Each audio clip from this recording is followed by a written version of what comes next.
आपको पढ़ाने वाले हैं ज्योग्राफी। ज्योग्राफी में हम आपको अक्षांश रेखा, देशांतर रेखा, भूमध्य रेखा कैसे क्या होता है, ताप का डिवाइड क्या होता है, टेम्परेचर कैसा होता है, समय रेखा, तिथि रेखाएं कैसी होती हैं, ये तमाम आपको चुटकियों में ट्रिक वाइज बताएंगे। जी हाँ, आइए चलते हैं टॉपिक पर। दोस्तों आप देख सकते हैं ये हमारा क्या है, ग्लोब यानी पृथ्वी है। पृथ्वी क्या है, पृथ्वी किस तरीके से, एक अंडे के आकार का गोल है। ये काल्पनिक है, कोई देखा नहीं लेकिन काल्पनिक है, सैटेलाइट के द्वारा देखा गया है। ठीक है, पृथ्वी के बीचों बीच से एक रेखा जाती है, ठीक, जिसे हम लोग क्या कहते हैं, इक्वेटर लाइन। क्या कहते हैं, इक्वेटर लाइन।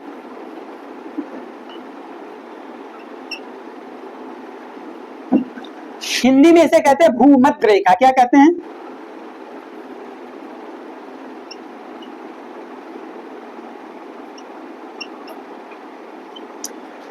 इंग्लिश में इस रेखा को कहते हैं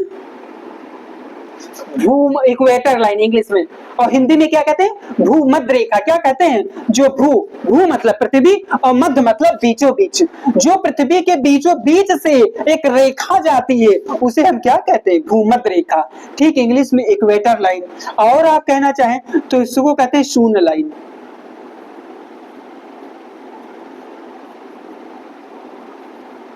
शून्य लाइन, ठीक। पृथ्वी के बीचों बीच से एक रेखा जाती है जिसे हम लोग क्या कहते हैं, भूमध्य रेखा, इंग्लिश में इक्वेटर लाइन, और हिंदी में क्या, और हिंदी में कहते हैं शून्य रेखा। जी हाँ, अब ये बीचों बीच में है, ये 0 डिग्री पे है, 0 डिग्री पे।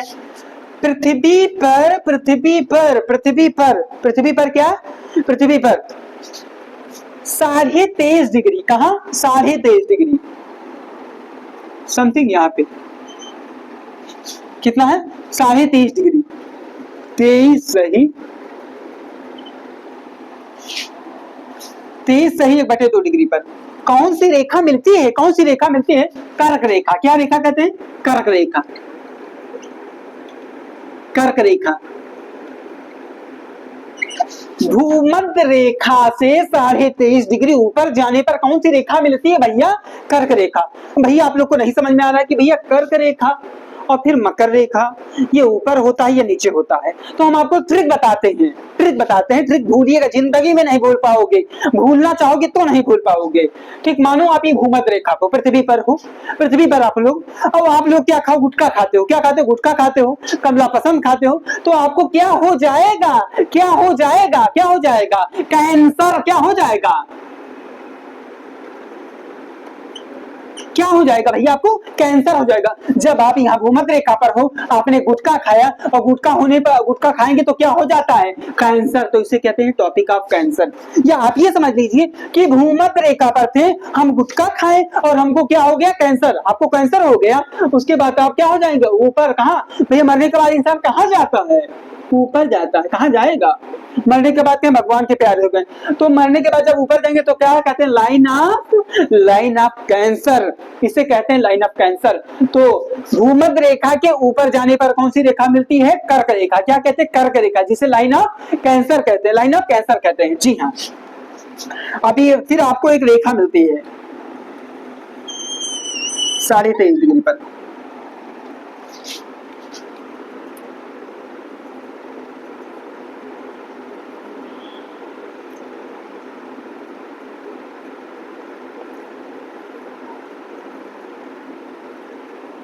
मकर रेखा,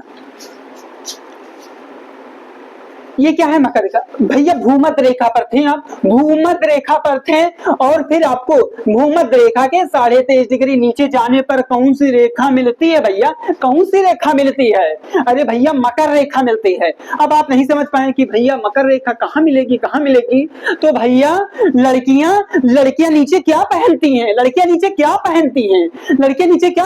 अरे कैपरी पहनती हैं। कुछ और समझ लिया आप लोगों ने, कैपरी पहनती हैं। क्या पहनती हैं, कैपरी। क्या पहनती हैं, कैप्रिकॉर्न। लड़कियां नीचे क्या पहनती हैं? कुछ लोग सैंडल कह रहे हैं कमेंट में, कैप्री पहनती हैं। क्या पहनती हैं? कैप्री। तो भैया क्या बोलते हैं, भूमध्य रेखा के नीचे जाने पर कौन सी रेखा पड़ती है? Line of Capri. अगर आप भूल जाए तो लड़कियां नीचे क्या पहनती हैं? अरे कैप्री पहनती हैं, तो उसे कहते हैं कैप्रिकॉर्न। ठीक। अगर कर्क रेखा, लाइन ऑफ कैंसर, गुटखा खाएंगे आपको कैंसर हो जाएगा, तो उसको कहेंगे ऊपर जाएंगे तो लाइन ऑफ कैंसर हो जाएगा। ठीक, इतनी बात समझ में आएगा आपको? ठीक है, आगे चलते हैं।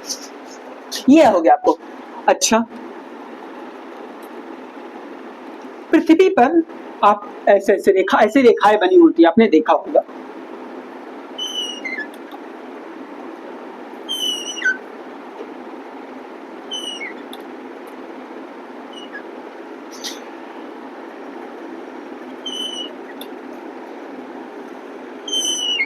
ऐसे रेखाएं आपको पड़ी हुई, ये क्या है भैया? पड़ी हुई रेखाएं। क्या होगा? पड़ी हुई रेखाएं हैं। परी मतलब, परी का मतलब मैं परी हूँ, मैं परी हूँ मतलब जमीन में परी हूँ। और एक वो वाली परी, सुंदर परी, लाल परी। अब तो गाना भी निकला है भैया, लाल परी। भैया आप लाल परी में मत जाइए, ठीक है। अब आप देखिए, पृथ्वी पर जो रेखाएं लेटी हूँ, जैसे कह मैं परी हूँ, मतलब जो रेखाएं पड़ी हूँ, लेटी हूँ, उसको क्या कहते हैं? उसको कहते हैं अक्षांश रेखा। उसको क्या कहते हैं? इसको कहते हैं अक्षांश रेखा। क्या कहेंगे? अक्षांश रेखा। पृथ्वी पर जो रेखाएं जो लेटी हुई हैं, जो समतल लेटी हुई हैं, वो क्या कहलाते हैं? उसको हम लोग कहते हैं अक्षांश रेखा। क्या कहते हैं? अक्षांश रेखा। अच्छा, पृथ्वी पर अक्षांश रेखाओं की संख्या होती कितनी है? ये बड़ी बात है। तो भैया 90 दूनी क्या होता है? 90 इस तरफ होता है, 90 इस तरफ हो गया, यहां से लेके यहां ऊपर तक, ये 90 रेखाएं हो गई, और 90 ये रेखाएं हो गई। तो 90 क्या होता है? अक्षांश रेखाएं।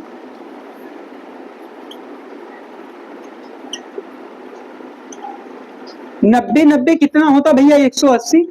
और एक इक्वेटर लाइन को जोड़ दिया जाए, एक इक्वेटर लाइन को जोड़ देते हैं तो क्या हो जाता है भैया? 181। तो अगर कोई पूछेगा भैया, सवाल पूछते हैं एग्जाम में कि भैया पृथ्वी पर हमारे अक्षांश रेखाओं की संख्या कितनी है, तो आप कह दीजिएगा 181। कितनी है? 181। भूमध्य रेखा के ऊपर जाने पर हमें लाइन ऑफ कैंसर मिलेगी, भूमध्य रेखा के नीचे जाने पर लाइन ऑफ कैप्री मिलेगी। इतना बात आपको समझ में आया? अब आगे हम लोग चलते हैं, आगे चलते हैं।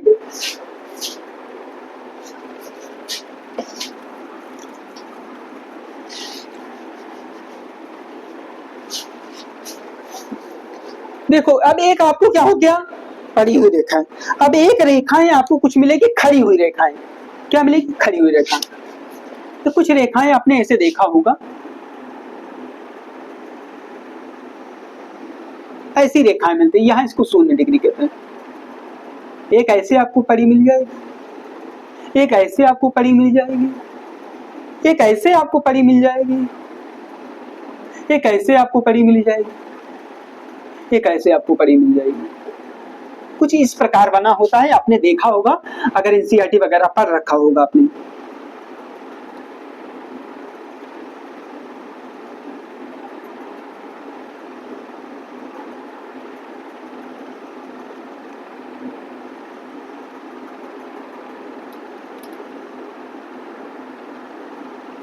ठीक है, अब आपको मैं बन गया पृथ्वी जैसे। अब देखो, एक पड़ी हुई रेखाएं थी, एक खड़ी हुई रेखाएं हैं। तो खड़ी हुई रेखाओं को क्या कहते हैं भैया? देशांतर रेखा। इसको क्या कहते हैं? देशांतर रेखा। इसको क्या कहते हैं?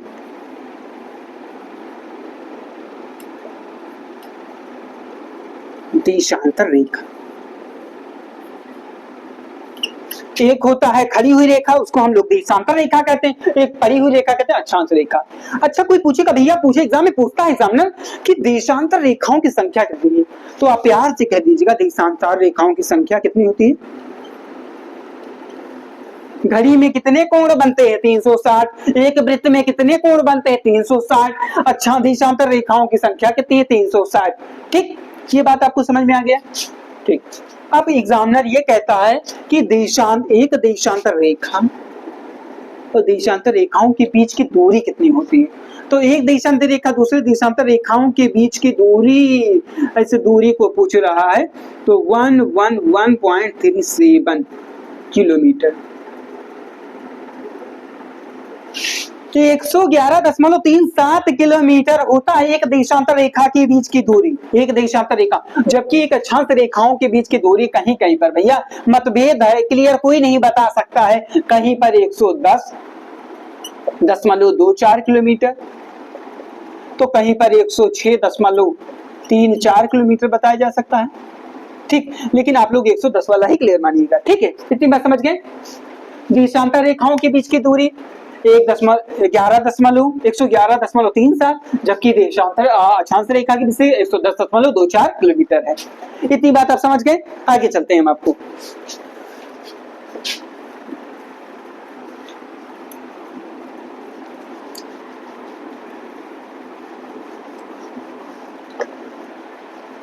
एक लड़का कमेंट में पूछ रहा है कि सर जैसे यहाँ पे ये जीरो लिखा है और यहाँ पे ये बीच में यहाँ जीरो होना चाहिए, यहाँ जीरो क्यों है? चलिए यही हम आपको बताने वाले हैं। यहाँ पे एक देश पड़ता है, एक देश है, यहाँ पे एक देश नहीं कई देश है, लेकिन यहाँ पर एक देश है जिसका वर्षों पहले बहुत ज्यादा शासन, ठीक। इस देश का क्या नाम है? इंग्लैंड। क्या नाम है?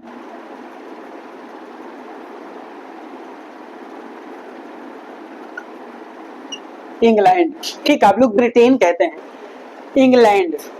देखो आजादी से पहले, हमारे लोग की आजादी से पहले ये पूरे विश्व में किस ऐसा देश है जिसका पूरी दुनिया पे राज्य था? कहा जाता था कि ब्रिटिश प्रांत का, इंग्लैंड का ऐसा शासन था कि वहां पे कभी सूरज ढलता ही नहीं था। यानी आप यहाँ से ले लीजिए, कहाँ, ये आपका हो गया न्यूजीलैंड से ले लीजिए, और चाहे यहाँ पे आप अमेरिका पे पहुंच जाइए, अमेरिका पे सभी पर किसका कब्जा था? किसका कब्जा था? इंग्लैंड का था। तो इंग्लैंड का उस समय कब्जा था, तो इंग्लैंड ने कहा, जो या इंग्लैंड का एक शहर है, ये शहर इंग्लैंड का, उस शहर का क्या नाम है? क्या नाम है भैया? क्या नाम है?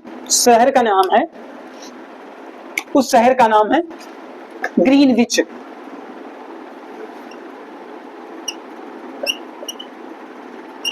एक ग्रीनविच शहर है, ग्रीनविच शहर है, जिसे आप लोग क्या कहते हैं? जीएमटी।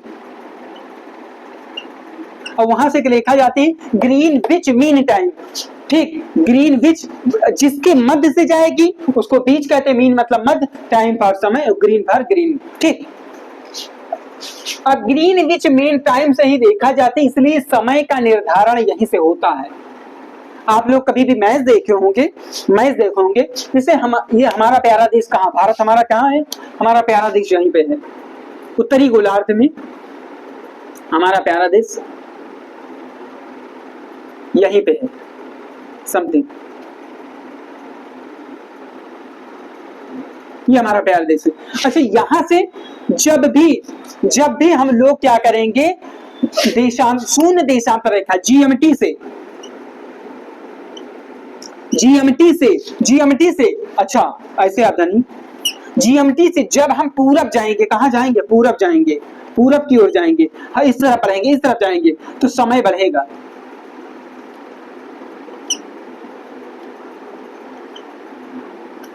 और जब हम जीएमटी के दाएं तरफ, इस तरफ पश्चिम आएंगे तो समय घटेगा।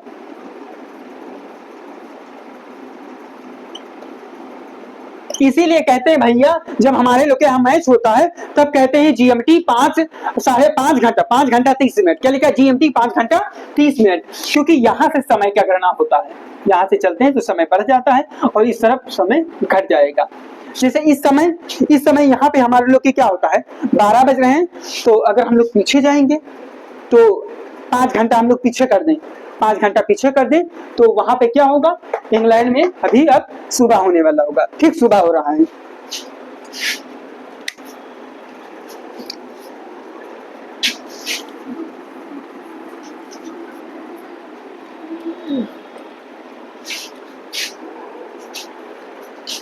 अच्छा, आप देख लीजिए, जैसे ये रेखाएं हैं, इन रेखाओं एक देशांतर रेखा से एक रेखा को पार करने में पृथ्वी को, एक देशांतर रेखा को पार करने में पृथ्वी को कितना समय लेता है? एक देशांतर रेखा को पृथ्वी पार करने में 4 मिनट का समय लेता है। एक देशांतर रेखा को पार करने में पृथ्वी कितना समय लेता है? कितना समय लेता है भैया? 4 मिनट लेता है, ठीक है। आप देख सकते हैं अभी तक आपको समझ में आ गया होगा कि पृथ्वी पर जो परी रेखाएं हैं उससे अक्षांश रेखा है, खड़ी रेखा है, देशांतर रेखा है, 23.5 डिग्री के ऊपर जाएंगे कर्क रेखा, नीचे आएंगे मकर रेखा, ठीक, बीचों बीच में शून्य रेखा, ठीक। ये आपका परी का जो सबसे ऊपर होता है ये ध्रुव होता है, ध्रुव।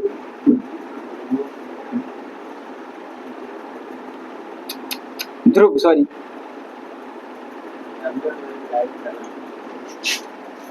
ध्रुव ये हो गया उत्तरी ध्रुव, आपका ये हो गया उत्तरी ध्रुव नॉर्थ, और ये क्या हो गया आपका दक्षिणी ध्रुव, दक्षिणी ध्रुव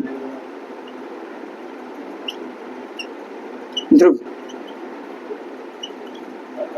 देखो ध्रुवों पे हमेशा क्या होता है, बर्फ जमा रहता है, ध्रुवों पे हमेशा क्या जमा रहता है, बर्फ जमा रहता है, ध्रुवों पर हमेशा क्या जमा रहता है, बर्फ। यहीं पर पाया जाता है टुंड्रा प्रदेश, क्या पाया जाता है, टुंड्रा प्रदेश, ठीक। यहाँ एक देश पड़ता है नॉर्वे, यहाँ एक देश पड़ता है नॉर्वे, कौन सा देश पड़ता है, नॉर्वे। जब भी आप लोगों को अपनी जिंदगी में कभी भी पैसा खूब हो जाएगा तो आप नॉर्वे टहलने जाइएगा। नॉर्वे में क्या होता है, मध्य रात्रि का सूर्य, रात 12 बजे 1 घंटे के लिए सूरज निकल आता है, रात 12 बजे सूरज निकल आया भैया 1 घंटे के लिए। कभी कभी 3-3 महीना सूरज डूबता ही नहीं है, अब क्या करेगा इंसान। तो कभी 6 महीना सुबह ही नहीं होता है, रात्रि ही रहता है, ठीक। तो जब भी कभी समय मिलेगा, पैसा खूब हो जाएगा तो आप लोग नॉर्वे, फिनलैंड यहाँ टहलने जाएंगे, ठीक। ठंड खूब होता है लेकिन खूब मजेदार वातावरण है यहाँ पे, ठीक। यहाँ पे लोग यहाँ पर मछली पालन का शिकार करते हैं क्योंकि बर्फ होता है। और ये आपका पूरा साइबेरिया का पठार हो गया, साइबेरिया हो गया आपका, साइबेरिया। साइबेरिया नहीं, कहाँ पड़ता है साइबेरिया, रूस में पड़ता है, रूस में पड़ता है। आप लोग इतना चीज समझ गए, अब हम आगे इसके बताते हैं आपको।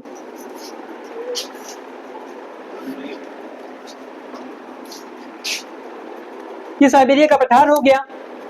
अब आप देखिए कि जैसे भारत हो गया,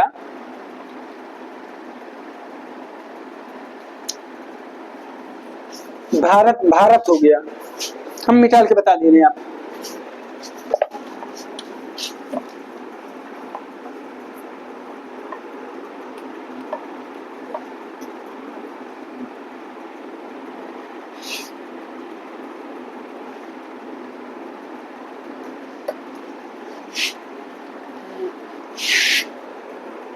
ये भारत का मैप हो गया आपका। चलिए भारत का मैप कुछ ऐसा होता है। ये आपका गुजरात, राजस्थान, गुजरात पहुंच गए, कच्छ का रण हो गया आपका। फिर ये आपका महाराष्ट्र पहुंच गए, मुंबई, हरियाणा, केरला, यहाँ वो आप सॉरी केरला आपका हो गया, तमिलनाडु हो गया आपका, ठीक। ये आपका फिर आपका ये राजस्थान हो गया, जम्मू कश्मीर आपका बन गया, ठीक। उत्तराखंड, ठीक। नेपाल होते हुए आपको, और कुछ इस प्रकार भारत का नक्शा होता है, समझ गए। ऐसा ही होता है, इस प्रकार का नहीं होता, ऐसी होता है। अभी आप समझने वाले थे कि जो देशांतर रेखाएं होती है भारत में टोटल ऐसे 1 2 3 4 5 6 7 8 9 10 11 12 13 14 15 16 17 18 19 20 21 22 23 24 25 26 27 28 29, ये 30 रेखा, 30 रेखाएं होती है। कितनी रेखाएं होती है, 30 रेखा। अच्छा, 30 रेखा इसलिए कहा जाता है भारत का मानक समय। भारत का मानक समय ये उत्तर प्रदेश के एक बहुत सुंदर सा जिला है, बहुत प्यारा जिला है, ठीक, जिसका नाम है, आप लोग पहले नाम था इसका इलाहाबाद, इलाहाबाद, और इसका नाम है प्रयागराज। क्या नाम था पहले इसका, इलाहाबाद, अब क्या हो गया, प्रयागराज। इलाहाबाद के नाम पर एक शायरी याद आ गई कि उलझ करके तेरी जुल्फों में यूं आबाद हो जाऊं कि जैसे मैं लखनऊ का अमीनाबाद हो जाऊं, मैं जमुना की तरह तन्हा निहारूं ताज को कब तक। अरे कोई गंगा मिले तो मैं प्रयागराज हो जाऊं। ठीक है, प्रयागराज, ये प्रयागराज के आप कुछ नैनी, एक नैनी पुल है, नैनी ब्रिज, बहुत महत्वपूर्ण है। वहां पे लोग सुसाइड करने के लिए देखकर वहीं जाते हैं, बच्चे ऐसा गलती से न करें। ठीक है, नैनी ब्रिज, वहीं से भारत का यामोत्तर रेखा जाती है। भारत मानक समय, भारत मानक समय, भारत मानक समय रेखा,